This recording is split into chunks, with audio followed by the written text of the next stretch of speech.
My name's Tami Lakey, and I am a Kansas girl.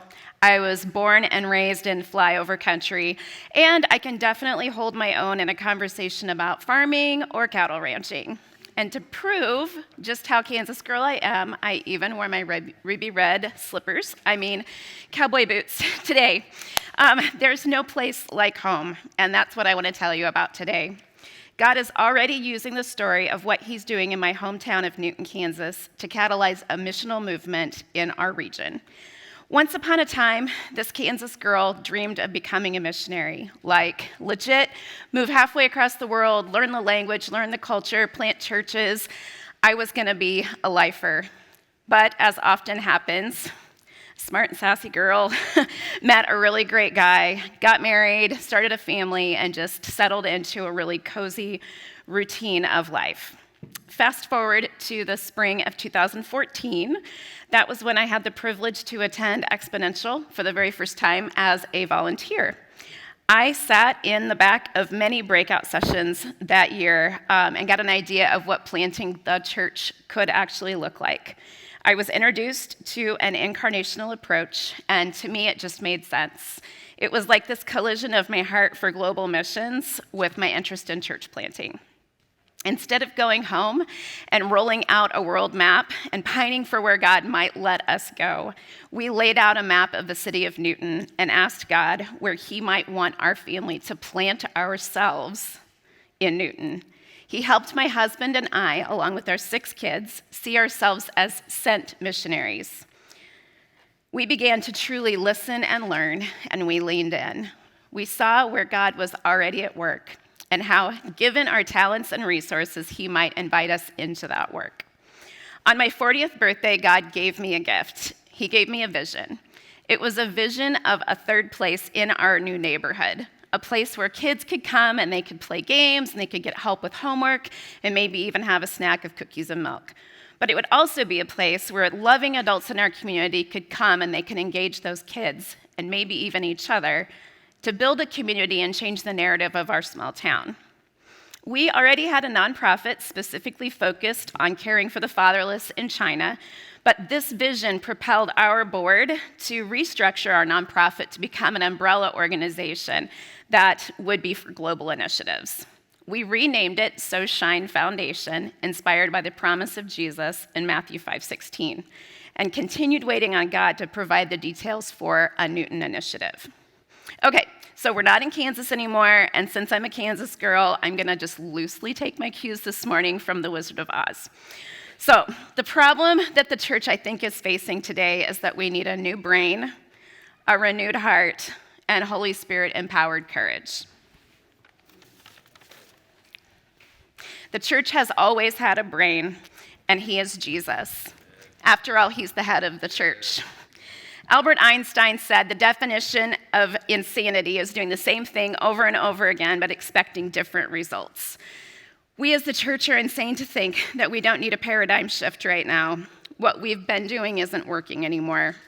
America, circa 1950s, where the church was open and people went on Sunday morning and Sunday night and Wednesday for midweek prayer gathering, it feels like that's kind of a thing of the past.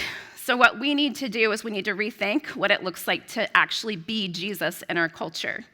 In 2017, So Shine created a third place, Norm's Coffee Bar in Newton. Actually, we purchased Norm's as an existing third place, but we re-energized it into a new third place. Using a co-vocational model for ministry, we trusted that if we could create a neutral space to gather all of our community together, that we might actually have more opportunity to engage those unchurched people in our town. And it's actually happening. The vision that God gave me for my 40th birthday wasn't just a vision for my neighborhood, but actually a vision for our entire town.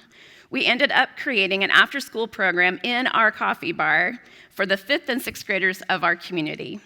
The profits generated from the coffee bar are actually used to fund the after-school program. Every day, we welcome 10, 11, and 12-year-olds into our space, providing them with a free snack, a cup of cold water, and mentor volunteers to invest into them and ultimately into our community. The church needs a renewed heart. Somewhere along the way, we forgot that a world disconnected from God needs to know that they're loved by God if they're ever going to respond to God. And how does a lost world know that they're loved by God? When we, the church, show extravagant and generous love to them. Nearly 4 years in, Norms and our after-school program are beginning to display the kind of fruit that we hoped that we would someday see. When my family moved into our neighborhood, one way that God helped us to incarnate was by providing me a job in our neighborhood elementary school. I was blessed to work in the library as an aide, which really just meant I got to spend all my days with all the kids at the school, kindergarten through 4th grade. Real quick, I want to tell you a story about Lupe, or I want to tell you about Lupe. Lupe was a sweet boy that was in 4th grade that very first year that I worked in the elementary school, which just so happened to be the year that God gave me the vision for the 3rd place. Lupe was then a 6th grader, the first year that we had our after-school program. I'm sure that you can guess where I'm going with this. This year, Lupe is a freshman in high school, and he actually comes and volunteers for us in our after-school program several times a week. Just a few weeks ago, I met Lupe's mom. What a joy it was to tell her that her son was one of my very best volunteers. And since then, her and I are building relationship through our midweek fellowship meal in our space. I sometimes imagine Jesus just shaking his head and saying to us, this isn't difficult. Just love them. Just care about them. Just come alongside them and see where I'm already at work in their lives. The church needs courage. The church already has courage, been given courage by the power of the Holy Spirit working in our lives and through us. We simply need to step into what this next season will require. We need the courage to try new things, even if it challenges our paradigm.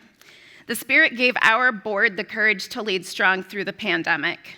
While the world was shutting down and staying at home, we were actually able to live into our mission, which is coffee, community, and connection. Every day we served coffee, but we believe that God gave us the opportunity to do more than that. He gave us the opportunity to build community and connection with so many lost and hurting people in our community. We kept showing up because we knew that God had given us a mission, and that mission did not change because of COVID. Adaptive leadership requires courage. The world we live, work, and play in requires us to be creative and adapt our ministry. Please hear me. I'm not saying that we adapt our message, but what I am saying is that there's a way to bring our gospel into our neighborhoods that requires us to courageously enter into the culture around us and actually be sent missionary people. While we plan to continue forward toward the vision God's given us in Newton, I'm coming to you guys this morning because you have the ability to help us. And unlike Dorothy, when she presents her request to the great and mighty Oz, I have a lot of confidence this morning. Our God-sized goal is to continue ministry in our community while creating a mobilization hub to further equip the church moving forward. We have an ideal location with really great expansion opportunities, and it's right down Main Street from Norm's Coffee Bar. We actually just moved into the space a few months ago because we needed a new space for our students after school. As I share the story, people and communities are already coming to us for coaching and training, support, and encouragement. We believe the best way to coach and train is life on life, hands-on, and incarnational approach. So we are creating a mobilization hub. The hub will house shared office space and a hostel, which will allow individuals to come and just do life with us and learn with us hands-on. Our desire is to mobilize leaders to then return to their context as sent missionaries. This is how we believe a truly organic approach can take place. My request to you is this. Given your talents and resources, how might God be inviting you into what he is already doing through SoShine? We know that simply sharing this amazing story is already sparking imagination. I share whenever and wherever I can, but you can provide a broader reach than I have right now. I believe that you have the platform and the connections that I do not have, so let's collaborate together. The vision God has given us moving forward requires further financial investment. our current co-vocational model cannot also fund the vision to renovate our space. To loosely quote the closing lines from The Wizard of Oz, this isn't a dream.